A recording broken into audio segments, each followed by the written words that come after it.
Hello friends, welcome to Perf the core performance testing YouTube channel. Continue with the performance engineering video series. In this video, I will describe the client and server architecture.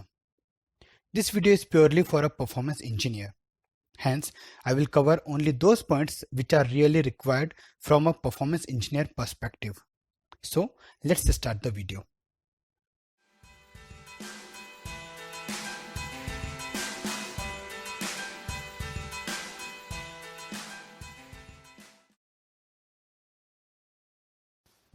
This video is divided into three parts. In the first part, I will cover the basics of client-server architecture. In the second part, I will try to make you understand the client-server architecture from a performance engineering perspective. And in the last part, I will show you the basic tuning tips of client-server architecture application. Client-server architecture is a kind of layered architecture that broadly divided into two parts, client and server. Actually, it is a model in which the server host delivers and manages most of the resources and services to be consumed by the client. This type of architecture has one or more client computers connected to a central server over a network. The client end makes a request with a requirement and the server processes the request, generate the output and responds back to the client.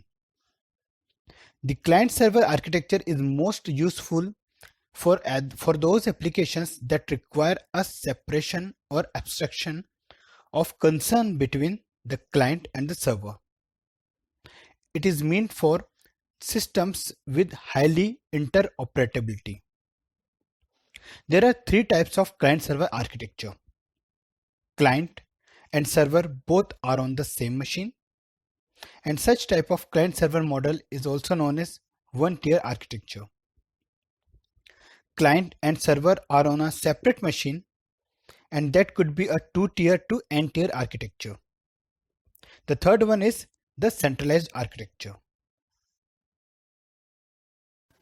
Now let's have a look of typical client-server architecture. Here you can see a typical topological data flow of client-server architecture. Let's see how does it work. At the first step, the client requests data from a server, or in simple term, client browse the application URL in the browser. That request reaches to the load balancer via internet, and the load balancer routes the request to the appropriate server. Then server starts processing those requests sent by the client. In addition, the server queries an appropriate database for required information. As a result, the database returns the queried data back to the server, and the server processes the data and sends the data back to the client. This process repeats until the client stops sending the request. Now let's discuss the client-server architecture from a performance engineer or architect perspective. I have gathered some of the points which helps you to understand the overall client-server architecture performance and its complexity.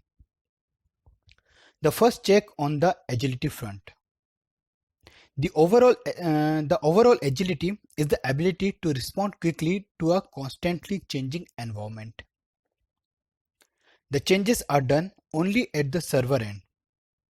Compared to other architecture, implementation of frequently change can be done easily on client-server architecture, but again it depends on the system complexity.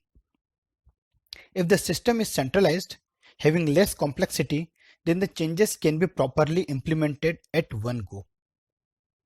Again, duration of the outage window could be less or more as per the nature of changes. But you can say overall agility is easy. Development. Another factor is development. Actually, it depends on how the application is built up. Development can become an issue, particularly for larger applications. One small change in the centralized system may require a redeployment of entire application or a large portion of the application. resulting in deployment that needs to be planned, scheduled, and executed during off hours or on weekend. The next point is testability of the application, which can be done on a standalone or end-to-end integrated system. The standalone component can be performed by stubbing the other components.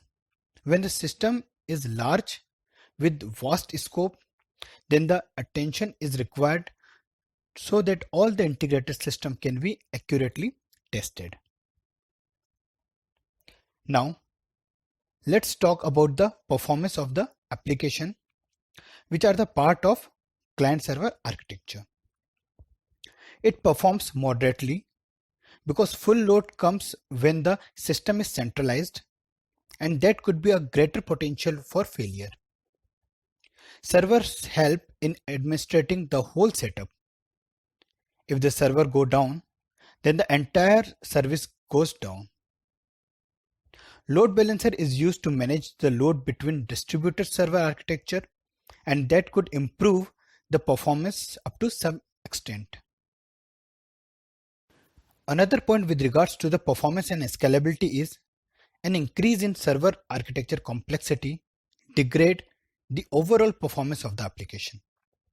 So, from performance wise, client-server architectural applications are moderate. Scalability. It is the capability of horizontal and vertical scalability of the system. A client-server architecture can be horizontally and vertically scaled with regards to the requirement. Horizontal scalability is the adding or removing the server in the network, whereas vertical scaling is the migrating to the larger and faster server machines. After the performance factor, the next point is ease of application tuning. So it could be easy. Again, depends on the size of the application. Check the performance component wise and detect which component is taking more time and why. But in parallel, while implementing the tuning solution, you should also be taken care of impact of changes on the other components. Now let's discuss the basic tuning of client-server architecture. Starting with the server end, at server end you can optimize the business logic code and make it faster by using the latest technology. Also, you need to take care about what garbage collection algorithm is being used to collect the unreferenced objects, how perfectly GC works, what is the size of connection pool to avoid queue pileup, etc. What is the percentage of memory and CPU at the application server, and if it is high, then what is the reason? SQL queries should be optimized as much as possible, especially select query. I will cover the app, web and DB server tuning part in detail in the future video so that you will have an in-depth knowledge of it. The code should be deadlock free and the system should have proper memory management. The second one is the communication channel. Definitely, it will not be in your hand to improve the client network. But during testing, please make sure that you use appropriate network bandwidth as per client geographical location. Now, at the client end, since it is related to the user interface, so the tuning tip will be lighter the object, that is image, CSS, JavaScript, applet, quicker the loading of the page. Hence, optimizing the resource load time will improve the performance of the application. The performance of the application at client end you can test through multiple tools like Google Lighthouse. If you want to get more information about Google Lighthouse, refer to the PerfMetrics article, whose link is given in the description section. So these are the basic of tuning of client and server architecture application. That's all in this video. In the next video, I will provide detailed information on master-slave architecture and what you should know about master-slave architecture as a performance engineer. So, till that, stay connected with Perf Metrics, the core performance testing YouTube channel.